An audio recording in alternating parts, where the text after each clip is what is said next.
Você pode estar se destruindo e nem percebeu.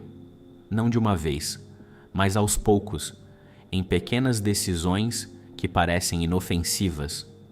Coisas que você faz todo dia sem pensar muito. E o problema é exatamente esse. Você não percebe, porque parece normal, mas não é. E quanto mais você continua assim, mais difícil fica de sair. Pequenas escolhas. Ninguém se destrói de uma vez, não é algo óbvio, não é um momento único, é um processo, silencioso, lento, quase invisível. Começa com pequenas escolhas. Dormir mais tarde do que deveria. Ignorar algo que você sabe que precisa fazer. Evitar uma decisão importante. Deixar para depois. E no momento, parece irrelevante.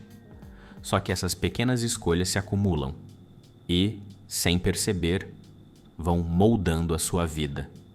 Não pelo que você faz de errado, mas pelo que você deixa de fazer. Capítulo 2. O piloto automático. O mais perigoso não é errar, é viver sem perceber.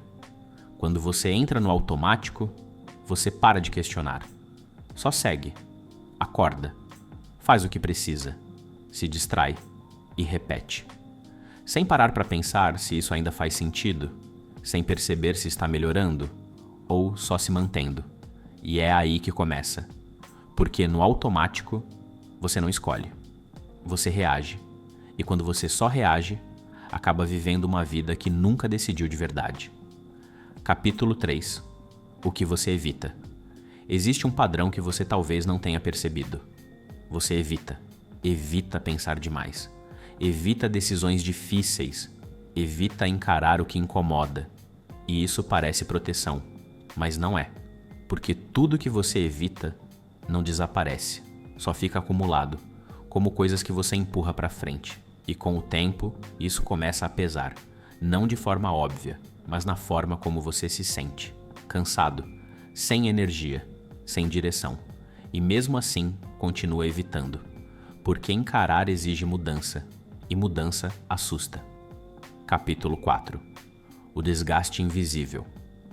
O problema não é o que você faz de errado, é o que isso causa com o tempo. Porque esse tipo de desgaste não aparece de uma vez.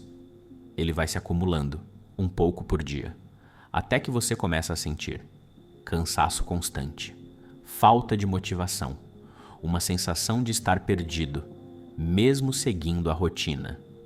E você tenta resolver.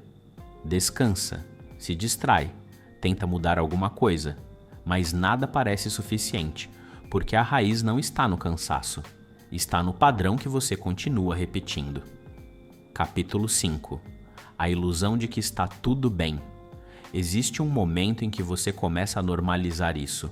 Você se acostuma, pensa que é só uma fase, que todo mundo se sente assim, que vai passar, e continua. Mesmo sem estar bem, mesmo sabendo no fundo que algo está errado. Mas é mais fácil fingir que está tudo sob controle.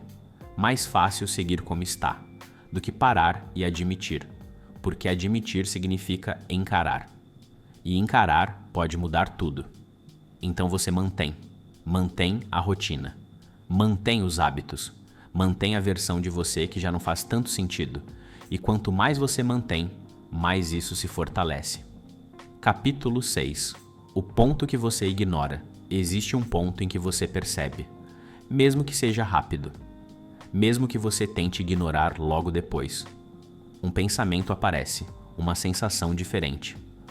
Algo dentro de você diz que isso não está certo, mas você segue, finge que não viu, se distrai, volta para o automático, e esse é o momento mais importante, porque é ali que você poderia mudar, mas escolhe continuar, não porque quer se prejudicar, mas porque é mais confortável não mexer em nada. Só que cada vez que você ignora esse ponto, fica mais fácil ignorar de novo, e mais difícil parar depois. Capítulo 7. Perceber muda o jogo. O que realmente muda isso não é força, não é motivação, é percepção. O momento em que você começa a enxergar o padrão. Quando você percebe que não é só um dia ruim, nem só uma fase. É repetição, é hábito, é um ciclo. E quando você vê isso com clareza, algo muda. Você começa a ir anotar suas escolhas, seus impulsos, as coisas que você faz sem pensar. E isso cria espaço, um pequeno espaço entre o que você sente e o que você faz. E nesse espaço existe escolha. Capítulo 8, conclusão. Talvez você não esteja se destruindo de propósito, mas isso não significa que não esteja acontecendo, porque o que mais te afeta raramente é algo óbvio, são os padrões, as repetições, as pequenas escolhas que você nem percebe mais. E enquanto você continua no automático, isso continua, sem barulho, sem aviso claro, mas constante. E talvez seja por isso que nada muda. Não porque você não quer, mas porque você não está vendo. E no momento em que você começa a perceber, mesmo que pouco, o ciclo começa a quebrar. Não de uma vez, mas aos poucos. Da mesma forma que começou, porque talvez você nunca tenha se destruído de repente. Talvez tenha sido sempre assim, um pouco de cada vez. E é exatamente assim que você começa a sair disso também.